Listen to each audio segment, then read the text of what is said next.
Wrestling federation of India यानी कि WFI ने विनेश फोगाट के केस को अपनी डिसिप्लिनरी यानी अनुशासनात्मक कमेटी को सौंप दिया है। WFI प्रेसिडेंट ब्रजभूषण शरण सिंह का कहना है कि विनेश की गलतियां हल्की नहीं थी। विनेश की वजह से WFI प्रेसिडेंट को काफी जलालत झेलनी पड़ी।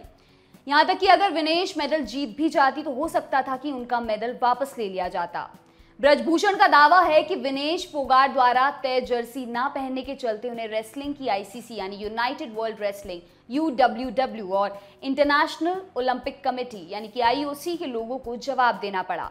उनकी काफी बेइज्जती हुई और उन्हें टीम को बचाने के लिए गिड़गिड़ाना तक पड़ा। ब्रजभूषण ने इंडियन एक्सप्रेस से कहा, हमने इस मामले को अपनी डिसिप्लिनरी कमेटी को सौंप दिया है जो विनेश, सोनम और दिव्या काकरान को फोन करेगी। यह कहना आसान है कि मुझसे गलती हो गई, पर वो गलती किस वजह से हुई और क्यों हुई। विनेश ने अपने वकील के जरिए कहा कि वे टीम के बाकी खिलाड़ियों की सुरक्षा की वजह से टीम के साथ नहीं रुकी। ठीक है, मान लेते हैं, पर उन्होंने कॉस्ट्यूम क्यों नहीं पहनी? उन्हें पता होना चाहिए कि उनकी इस गलती की वजह से मुझे क्या क्या झेलना पड़ा है। ब्रजभूषण ने अपनी बात को आगे बढ़ाते हुए दीपक पूनिया के कोच का भी जिक्र किया। बता दें कि दीपक के रशियन कोच ने दीपक की हार के बाद मैच रेफरी को ही कूट दिया था। अपनी बात आगे बढ़ाते हुए ब्रजभूषण ने कहा, दीपक पूनिया के हादसे के बाद मुझे एक कमीशन के सामने हाजिर होना पड़ा था। इसमें यूनाइटेड वर्ल्ड रेसलिंग और इंटरनेशनल ओलंपिक कमेटी के मेंबर शामिल थे।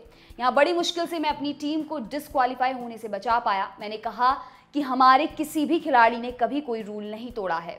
फिर मुझसे सवाल पूछा गया कि तुम फेडरेशन कैसे चला रहे हो? तुम्हारे रेसलर तुम्हारी टीम के ऑफिशियल कॉस्ट्यूम तक नहीं पहन रहे हैं।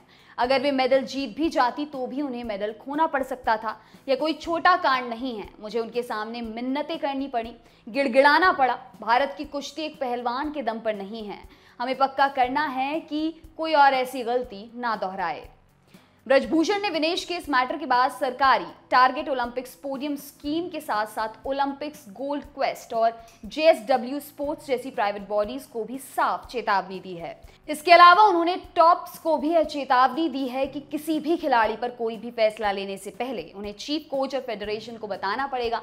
टॉप्स को चेतावनी देते हुए ब्रजभूषण ने कहा, हाँ, हमें इनकी ज़रूरत है, लेकिन कोई भी प्रोग्राम बनाने से पहले उन्हें चीफ कोच और फेडरेशन को कॉन्फिडेंस में लेना ही होगा।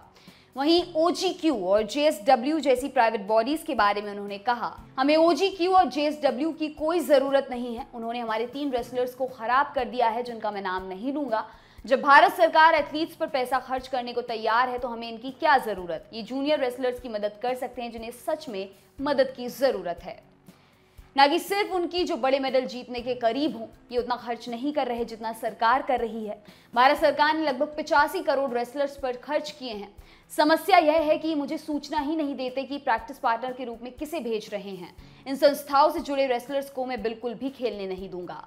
इस पूरे मसले पर JSW की तरफ से अभी तक कोई बयान नहीं आया है, जबकि OGQ ने WFI प्रेसिडेंट की बातों पर सफाई देते हुए कहा, OGQ पिछले 6 साल से रवि दहिया और दीपक पूनिया को सपोर्ट कर रहा है। जब वे 17 और 16 साल के थे तब तो ये दोनों खिलाड़ी लाइमलाइट में भी नहीं आए थे। हम PV सिंधु को तब से सपोर्ट कर रहे हैं जब वे 14 साल की थी और लक्ष्य सेन को 10 साल की उम्र से। OGQ बहुत बड़े स्तर पर देश में जूनियर लेवल के प्रोग्राम चला रही है, जिसमें हम कम से कम 100 ऐसे एथलीट्स को सपोर्ट कर रहे हैं जो 11 से 19 साल के हैं। अगर सिर्फ रेसलिंग की बात करें तो हम जिन 32 रेसलर्स को सपोर्ट करते हैं उनमें से 23 रेसलर 13 से 19 साल के बीच की उम्र के हैं। इस मामले में अभी JSW स्पोर्ट्स का जवाब आना बाकी है। देखने लायक बात होगी कि JSW की तरफ से क्या जवाब आता है। साथ ही यह भी देखने लायक होगा कि WFI की डिसिप्लिनरी कमेटी विनेश पर क्या निर्णय सुनाती है। आपके लिए खबर लिखी है हमारे साथी अविनाश ने। मेरा नाम है दिव्यांशी। देखते रहिए दी लल्लन टॉप। शुक्रिया।